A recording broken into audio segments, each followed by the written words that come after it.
reading for 60 minutes a day, 5 days a week, during the summer? Hello, my name is Jason Robinson, and I am the Unapologetic Professor.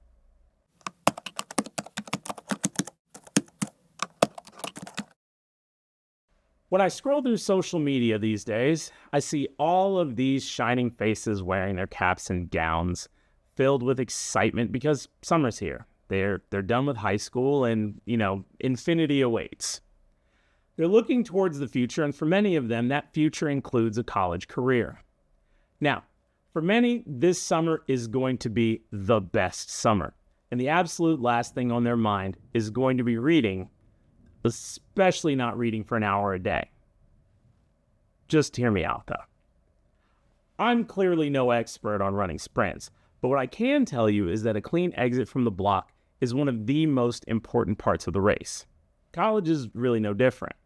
Those first couple of days before classes begin are filled with so many new experiences that it can be overwhelming for some new students, especially if you didn't take the college visit and so everything is new to you. We can forget very quickly that classes will soon begin, and then once classes start, it is a dead sprint to finals. I've seen too many students stumbling out of the blocks. They struggle to recover, even if they do, or they end up having to withdraw, or even worse, they just go down with the ship. There are so many aspects and facets of college preparedness that are necessary just to have a semi-successful launch. There's always going to be something.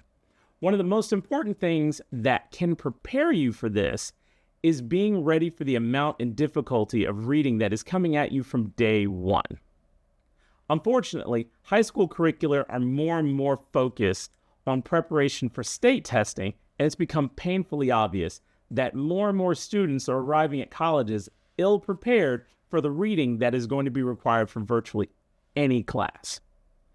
That first week in the dorm also creates this stark contrast of newfound freedom and looming responsibility. Now, it's a beautiful process from where I sit, but it's absolute torture for the students most of the time. The problem boils down to the difference between the newfound freedom of the summer and the mountain of work that lies ahead of students. The giant step that is kind of that difference doesn't have to be a step. We can kind of turn it more into a ramp, and we all know ramps are a little bit easier to ascend. I would challenge you to spend 60 minutes a day during the week reading, and that reading will help you take the edge off the transition from high school to college. Now, I know no one wants to spend the summer reading, let alone what is essentially the best summer of their lives to date, but it's a great way to help you get prepared for your first semester. There's quite a few bonuses that kind of come along from starting this habit now.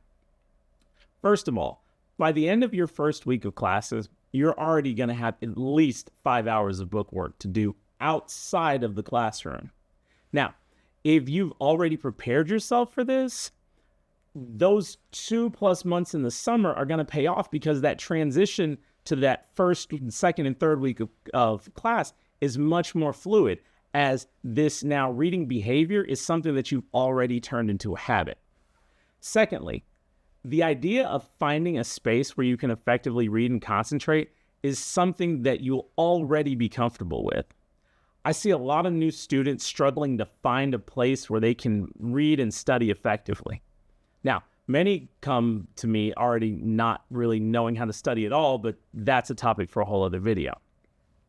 If you figured out how to read at home or at a friend's house or even on vacation, you'll be much better equipped when it's time for you to find that place, that regimen that works for you. Lastly, if you are finding something that you like to read and you find it to be engaging and it's challenging, it's going to help you with comprehension. And that comprehension and recall is essential for every single part of your academic career that's coming. Now, I teach chemistry, and reading comprehension is just the first step.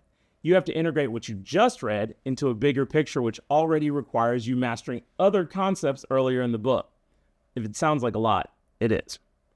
I would recommend reading a mix of fiction and nonfiction books over the summer. Now, if you really want to get invested in my little plan, I would also recommend you reading a physical copy of the newspaper front to back.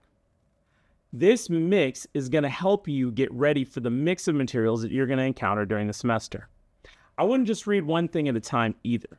I would really kind of mix it up because you're going to have to get used to the idea that you're going to have 4 or 5 kind of stories going on in your head at one time. And now is the time to start because now is the time that you have the most control over the material. In the end, I know it sounds like a lot. It sounds crazy. It sounds like something that you don't want to do, but trust me, this will pay off. This will make that college transition much easier, and it's one less issue that you have to contend with. So, are you going to do the 60 minutes a day, 5 days a week, some nonfiction, fiction, and newspaper? I don't know. Let me know. Let me know in the comments. If you find value in this, please like and subscribe. I will be producing videos about college prep, college life, really the next 4 years, and I'd love to hear your feedback on the topic. Thanks. Have a great day. Have a great summer. Have a great semester.